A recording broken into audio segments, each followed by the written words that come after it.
Bismillahirrahmanirrahim. Assalamualaikum warahmatullahi wabarakatuh. Alhamdulillah, alhamdulillahirabbil alamin. Wassalatu wassalamu ala rasulil karim wa ala alihi wa sahbihi ajma'in. Amma ba'du.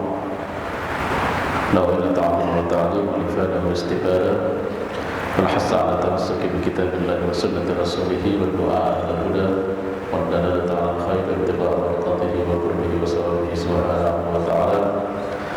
Allahumma la sahla illa ma ja'altahu sahla wa anta taj'alu sa'ba idza syi'ta sahla wal 'aqibatu lil muttaqin wa la 'udwana illa 'alal zalimin. Amma ba'du. Qala rabbi shrah li sadri wa yassir li amri wa hlul 'uqdatam min lisani yafqahu qawli. Kaum muslimin jamaah salat zuhur yang dimuliakan oleh Allah. Alhamdulillah kita masih diberikan kesempatan oleh Allah untuk melanjutkan kajian rutin kita Sirah Nabawi pada pekan kedua. Insyaallah kita akan melanjutkan pembahasan yang sudah kita bahas kemarin, di mana pada pembahasan kemarin kita sudah membahas bagaimana perjalanan Rasulullah SAW dari rumah yang kondisinya sudah dikepung oleh orang-orang Quraisy yang berniat untuk mengeksekusi Rasulullah. Kemudian dengan pertolongan Allah,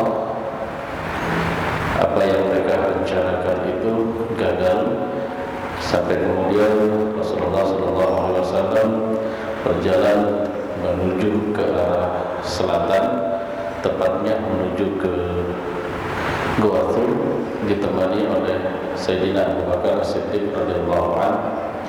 Sudah kita sampaikan juga bagaimana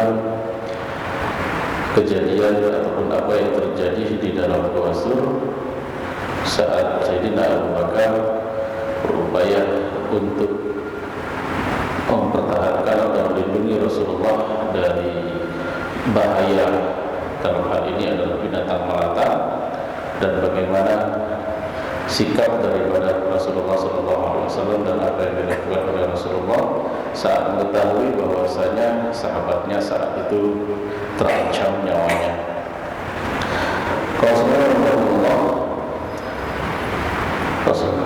Rasulullah dan Abu Bakar berada di Gua Thur, tepatnya 3 hari 2 malam, di mana tujuannya adalah tak lain dan tak bukan untuk meredam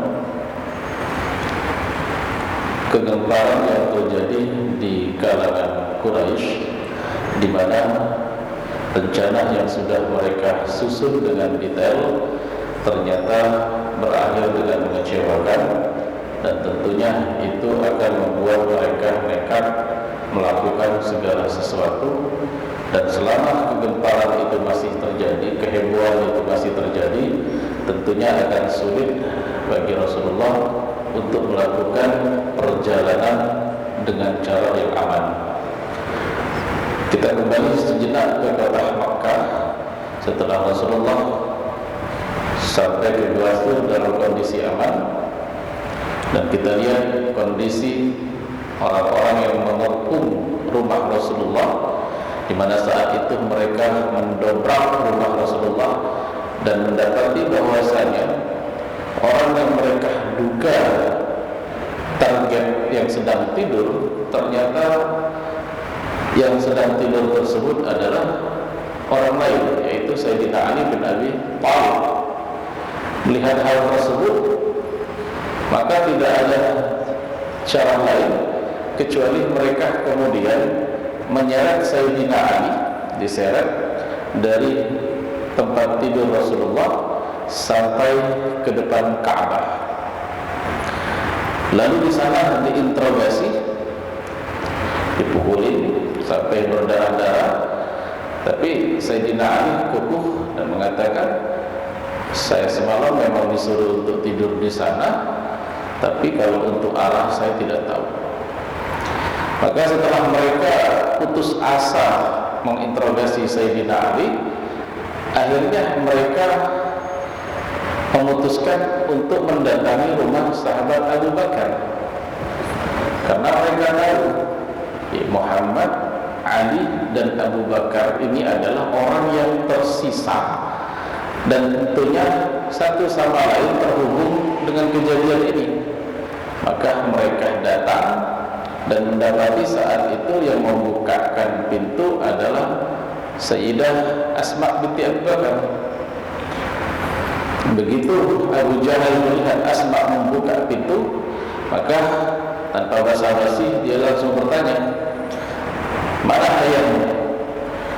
Maka Asma menjawab, "Demi Allah, aku tidak tahu di mana ayahku." Saking kesalnya Abu Bakar, akhirnya tanpa melihat lagi siapa yang di depannya, Asma ditampar oleh Abu Jahal. Saking kuatnya pukulan tersebut sampai anting-anting yang ada di telinga Asma itu lepas. Jadi ini sudah benar-benar ya kemasukan setan. Kenapa? Karena rencana yang mereka kira pasti akan berhasil ternyata gagal. Setelah tidak mendapati Rasulullah, begitu juga Abu Bakar, akhirnya mereka berkumpul di depan Ka'bah. Lalu kemudian Abu Jahal memerintahkan kepada mereka semua, kirim pasukan untuk berjaga-jaga di setiap pintu, di setiap jalan harus ada pasukan yang menjaga atau berjaga di sana. Dan jika menemukan jejak daripada kedua orang tersebut, maka nggak usah ragu lagi, langsung eksekusi. Dan sekaligus juga diumumkan bahwasanya siapapun yang dapat menangkap kedua orang ini, baik dalam keadaan hidup ataupun sudah mati, maka akan mendapatkan hadiah yang sangat besar sekali. Dan tentunya hadiah ini membuat banyak sekali orang-orang berinisiatif untuk mengejar. Maka inilah alasan kenapa Rasulullah tidak langsung menuju ke arah Madinah, tapi muter. Karena semua orang pasti berpikir Muhammad pasti menuju ke arah Madinah, maka kalaupun dikejar pasti akan dapat. Tapi ternyata Nabi itu muter. Kita anggap saja kalau dari Mekah itu ke Madinah arah kiri, nah Nabi itu jalan 5 kilo ke arah kanan, ke arah Yaman. Kalau kita lihat dalam peta, bentuknya seperti Pulau Sumatera. Anggaplah Mekah itu ada di Sumatera Selatan, Madinah adanya di Bengkulu, nyamping. Nah, seharusnya Rasulullah itu jalan langsung ke arah Bengkulu, tapi yang terjadi Nabi ini jalan ke arah Lampung, muter dari arah Lampung, kemudian muter lewat pesisir, lewat arah pesisir. Dan ini jalan memang ada jalan, tapi jarang sekali ditempuh oleh orang-orang biasa, karena pada dasarnya orang-orang Mekah pedagang, mereka tentu mencari jalan yang paling singkat, sehingga tidak ada yang berpikir bahwasanya Rasulullah itu ngambil jalan muter. Maka selama 3 hari itu ternyata Abu Bakar sudah menyiapkan apa saja yang dibutuhkan, baik itu bahan makanan ataupun informasi.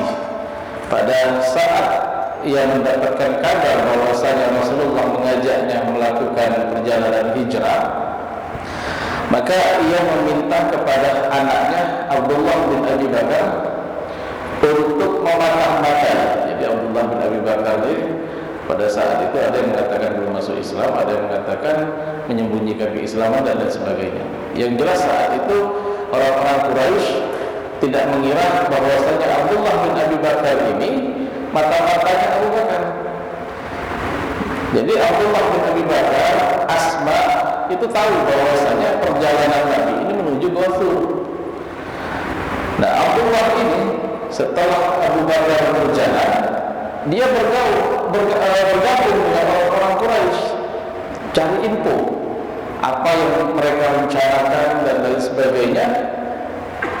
Malam harinya dia merapat ke Gua Thur, menemani Rasulullah dan Abu Bakar menyampaikan informasi apa saja yang direncanakan oleh orang Quraisy. Pagi harinya mereka Abdullah ini turun kembali lagi ke Mekah, seakan-akan tidak pernah keluar. Nah, jejak yang ditinggalkannya ini kemudian ditutup oleh pembantu daripada Abu Bakar, yaitu Amir bin Fuhairah. Amir bin Fuhairah ini pembantu Abu Bakar yang bertugas menggembalakan kambing-kambing milik Abu Bakar. Maka setiap pagi Amir bin Fuhairah ini berjalan membawa kambing-kambingnya digembalakan di sekitar Gua Thur. Tujuannya apa? Yang pertama, susu daripada kambing ini bisa dikonsumsi oleh Abu Bakar dan Rasulullah. Yang kedua, jejak kaki daripada Abdullah bin Abi Bakar pada saat yang menyampaikan informasi dalam perjalanan malamnya ditutup oleh jejak kaki kambing-kambing ini, sehingga tidak ada orang yang menduga bahwasanya ada orang yang menempuh perjalanan ke sana. Dan itu terus dilakukan sampai 3 malam. Setelah lewat 3 malam, barulah Rasulullah memutuskan untuk melanjutkan perjalanan. Nah, pada saat melakukan perjalanan, Abu Bakar sudah menyewa seorang penunjuk jalan yang bernama Abdullah bin Uraikib. Abdullah bin Uraikib ini dia musyrik, bukan orang Islam, tapi profesional. Dia tidak membocorkan apa yang terjadi dan dia bersedia. Jadi pada hari ketiga, Abdullah bin Uraikib bawa onta, 2 onta. Satu onta dipakai sama Rasulullah dan satu yang lagi ditunggangi oleh Abu Bakar. Abdullah inilah yang menunjukkan jalannya, muter ke arah pesisir terus sampai nanti ketemu jalan Rasulullah. Dan Amir bin Fuhairah tadi juga ikut hijrah bersama dengan rombongannya Rasulullah Sallallahu Alaihi Wasallam. Nah, kemudian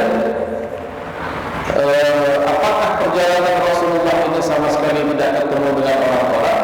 Jawabannya ketemu. Cuma Abu Bakar ini dia punya kebiasaan menempatkan Rasulullah kalau naik onta berdua ataupun masing-masing naik onta, Rasulullah di depan, Abu Bakar di belakang. Abu Bakar ini lebih dikenal oleh orang-orang yang berada di perjalanan, sehingga ketika kalau ada yang nanya, "Wahai Abu Bakar, kamu bareng siapa? Dengan siapa?" Abu Bakar, "Aku bersama penunjuk jalan." Nah, maksud Abu Bakar ini bukan penunjuk jalan biasa, tapi penunjuk jalan kebenaran. Maka orang akan mengira bahwasanya, oh, orang itu penunjuk jalannya Abu Bakar, bukan Nabi Muhammad. Begitu juga sempat bertemu dengan pengembala di tengah perjalanan. Pada saat Rasulullah dan Abu Bakar sedang beristirahat di bawah sebuah batu yang cukup besar, tiba-tiba mampir seorang penggembala kambing yang hendak berteduh juga. Maka dia bertanya, Abu Bakar bertanya, "Anda dari mana?" Maka orang ini menjawab, "Saya dari Madinah." Dan sepertinya dia tidak mengenal Rasulullah. Maka Abu Bakar bertanya, "Apakah kambing-kambingmu masih menyisakan susu?" Maka dia menjawab, "Ada, boleh kami minta?" "Boleh, silakan." Maka diperah susu tadi, diberikan kepada Rasulullah Sallallahu Alaihi Wasallam. Begitu juga pada saat akan melakukan perjalanan, Asma ini nyusul.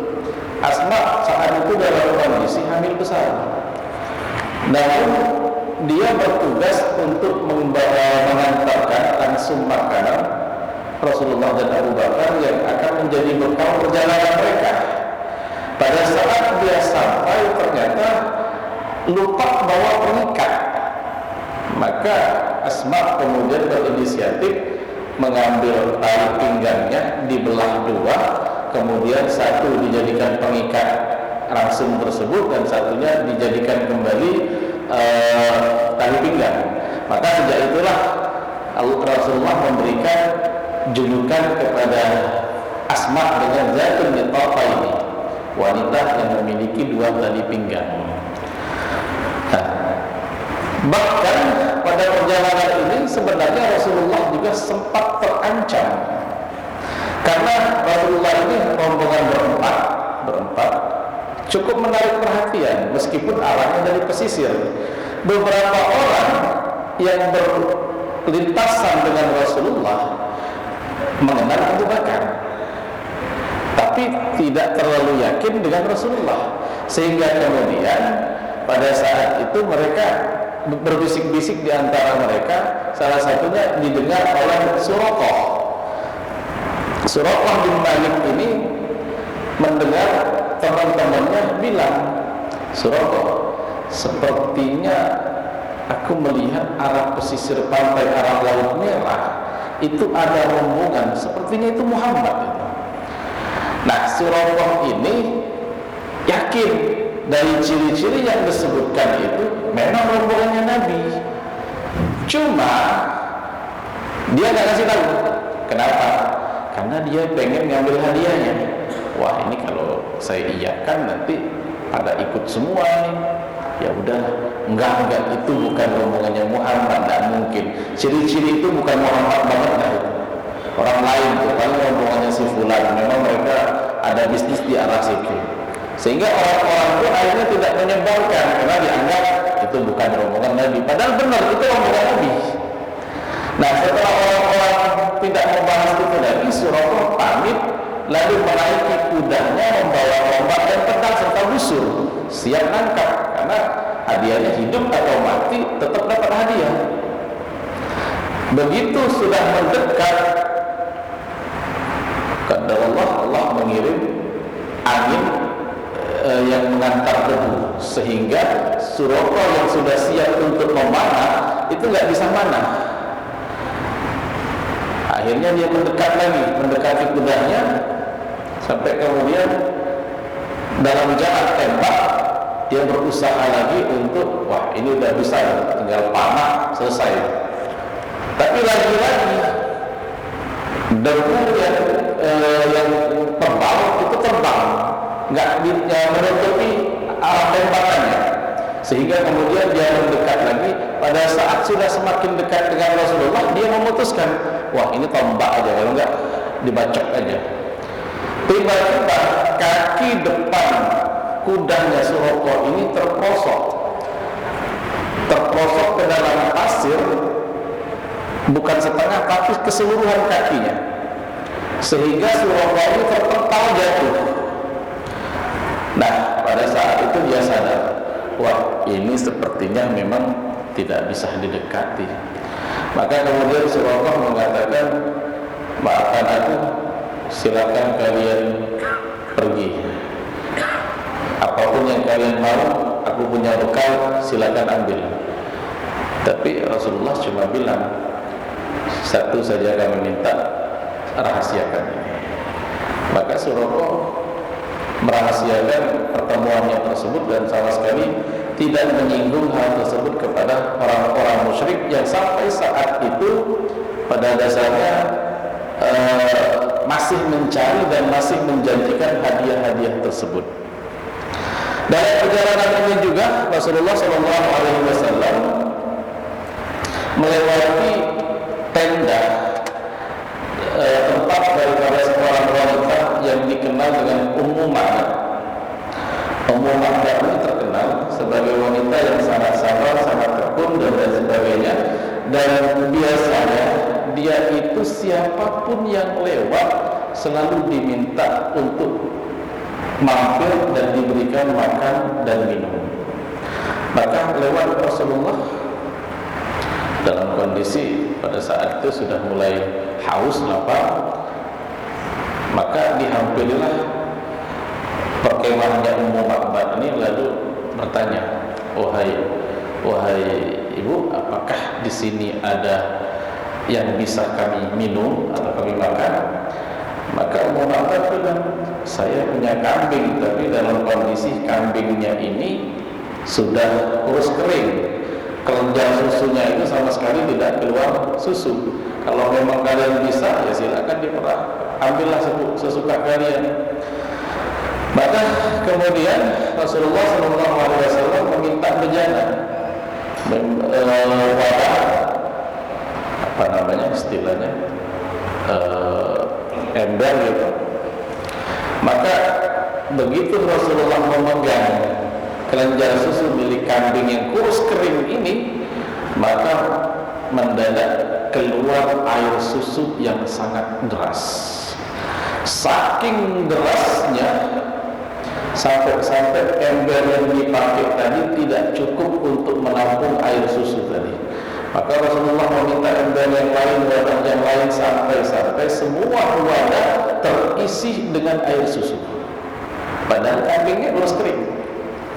Maka setelah Rasulullah selesai minum dengan Abu Bakar, Rasulullah pun pamit.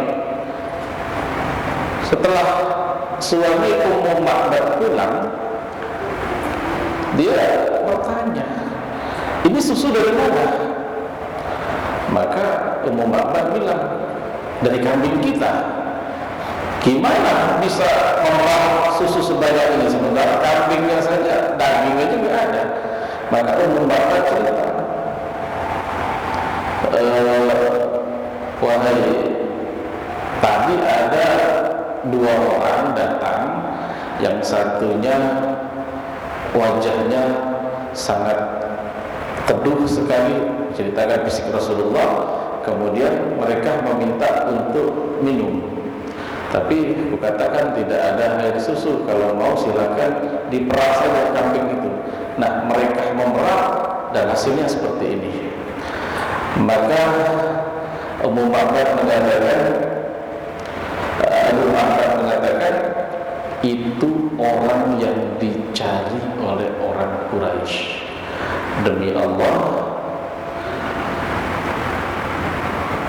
sebenarnya aku pengen nangkap mereka. Jadi suaminya pun karena dalam kondisi miskin, tertarik juga dengan hadiah yang dijanjikan. Tapi setelah melihat itu, dia mengatakan, demi Allah, tidak mungkin ini bisa dilakukan kecuali oleh seorang yang memiliki kebenaran. Maka suaminya pun menyusul ke Madinah. Di riwayat lain dikatakan bahwasanya keluarga Ummu Ma'bad ini kemudian masuk ke dalam agama Islam melihat mukjizat daripada Rasulullah SAW. Nah, perjalanan ini selama beberapa hari, Rasulullah SAW juga bertemu dengan Zubair. Zubair ini seorang pedagang kain. Nah, di tengah jalan ini bertemu dengan Rasulullah, berdiskusi dengan Rasulullah, dan akhirnya memutuskan untuk masuk Islam. Jadi Rasulullah itu benar-benar berdakwah dimanapun, kapanpun, apapun keadaannya. Nah, ini perjalanan daripada Rasulullah sampai kemudian nanti beliau sampai ke satu desa yang bernama Quba, dan apa yang dilakukan oleh Rasulullah di sana, insyaallah akan kita bahas besok. Jika semoga masih diberikan kesehatan dan banyak oleh Allah Subhanahu wa taala. Ini saja yang kami sampaikan. Assalamualaikum warahmatullahi wabarakatuh.